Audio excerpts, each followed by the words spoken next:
জয় ঠাকুর। শ্রী শ্রী রামকৃষ্ণ পুঁথি দ্বিতীয় খণ্ডের অন্তর্গত শ্রী শ্রী ঠাকুরের বিবিধ ভাব প্রদর্শন এই অধ্যায় থেকে তৃতীয় দিন আজ আমরা পাঠ করছি 202তম পর্ব। এর পুঁথির পৃষ্ঠা সংখ্যা 124-এর কিছু অংশ থেকে 125-এর কিছু অংশ পর্যন্ত। এর আগের দিনের পাঠে আমরা নারায়ণ শাস্ত্রীর সঙ্গে ঠাকুরের সংমিলন এবং বিভিন্ন কথাবার্তা, নারায়ণ শাস্ত্রীকে ঠাকুরের ব্রহ্ম সাধনের উপায় দেখিয়ে দেওয়া ইত্যাদি পাঠ করেছি। আজ আমরা পাঠ করব বর্ধমানের মহারাজার সভা পণ্ডিত শ্রী পদ্মলোচনের সঙ্গে শ্রী শ্রী ঠাকুরের সংমিলন সম্বন্ধিত কথা। একরূপ শ্রী প্রভুর দেখি নিরন্তর, গুণ বর্তমান যেথা সেখানে আদর। ঠাকুরের এই একটা রূপ দেখা যায় যে সর্বদাই এই রূপ দেখতে পাওয়া যায় যে কোথাও কোনো গুণীজন এসেছেন, ঠাকুর তাকে যথেষ্ট সমাদর করতেন, তার কাছে গিয়ে হাজির হতেন। দয়া গুণে দাতা কিবা পরহিতাচারী, সাধারণ মধ্যে যার যশমান ভারী, শাস্ত্রজ্ঞ সাধক কিংবা সাধু কিবা ভক্ত, যে কোনো ভাবের কিবা সম্প্রদায়ে ভুক্ত, স্থানাস্থান মানামান বিচার বিহীনে, অযাচিত হইয়াও গমন সেখানে।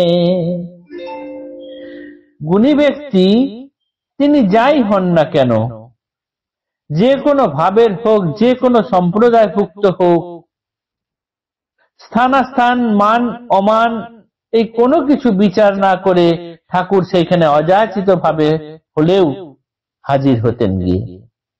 সেরকম ভাবেই তিনি শুনতে পেয়েছেন এই পদ্মলোচন বাবুর কথা।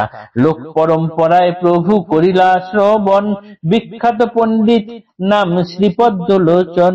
সভা পণ্ডিতের পদে বর্ধমানে আছে, সসম্মানে তথাকার অধিপের কাছে।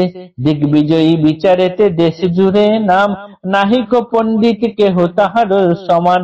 ন্যায়তে পণ্ডিত হেন, বেদান্তে তেমন, তদুপরি সাধনায় সিদ্ধ একজন।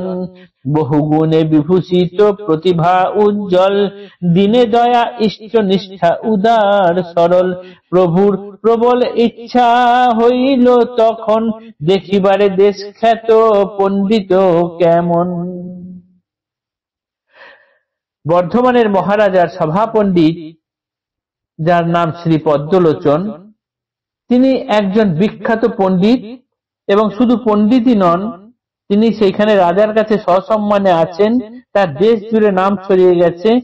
ন্যায়তে এবং অন্যান্য শাস্ত্রে, বেদান্তে এবং আর অন্যান্য সাধনাতেও তিনি সিদ্ধ, এবং তার সমতুল্য সেই সময়ে সেখানে আর কেউ ছিল না।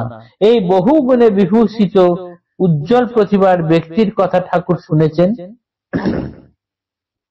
তিনি দিনে দয়া করেন, খুব ইষ্টনিষ্ঠ এবং তিনি উদার ও সরল প্রকৃতির মানুষ। ঠাকুরের তার সম্বন্ধে শুনে ভীষণ মনে ইচ্ছা হলো যে এই পণ্ডিত কেমন, তার সঙ্গে একবার দেখা করলে হয়। হেনকালে প্রভুদেব পাইলা খবর, পণ্ডিত অসুস্থ অবস্থা পীড়ায় কাতর।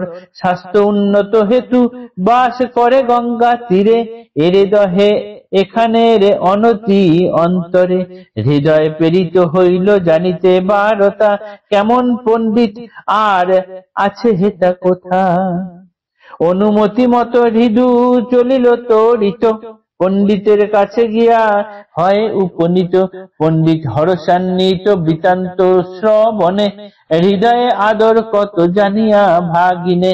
পরে সবিনয় কয় ধীর শিরোমণি, শ্রীপ্রভুর দর্শন ভাগ্য করি মানি।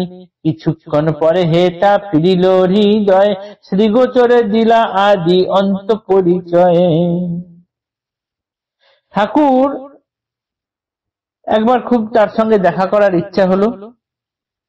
ঠিক সেই সময়ই তিনি শুনতে পেলেন যে এই পণ্ডিতের খুব শরীর খারাপ হয়েছে এবং তার স্বাস্থ্য উদ্ধারের জন্য এই নিকটবর্তী আরিয়াদহ, যার ডাকনাম এরেদহ, সেইখানে তিনি স্বাস্থ্য উদ্ধারের জন্য গঙ্গার তীরে বসবাস করছেন। সেই সময় ঠাকুর তাড়াতাড়ি করে হৃদয়কে বললেন যে যাও সেইখানে গিয়ে খোঁজ খবর নিয়ে এসো, পণ্ডিত কেমন এবং কোথায় আছেন। তার নির্দেশ মতো হৃদয় গেলেন, ভাগ্নের হৃদয় গেলেন, খুঁজে খুঁজে বার করলেন। বার করার পরে সেই পণ্ডিতের কাছে পরিচয় দিলেন। পণ্ডিত তো শ্রী শ্রী ঠাকুরের ভাগ্নের হৃদয় এটা জানতে পেরে ভাগ্নেকে খুব আদর আপ্যায়ন করলেন এবং তিনি জানালেন যে ঠাকুরের সঙ্গে দর্শন করা আমার ভাগ্যের ব্যাপার। তিনি নিজেও ঠাকুরকে দর্শন করতে চান। কিছুক্ষণ পর হৃদয় সেই খবর শুনে এলেন, এসে ঠাকুরের কাছে আদি অন্ত সমস্ত কিছু পরিচয় বর্ণনা দিলেন। আজকের পাঠ এতটুকুই থাকলো।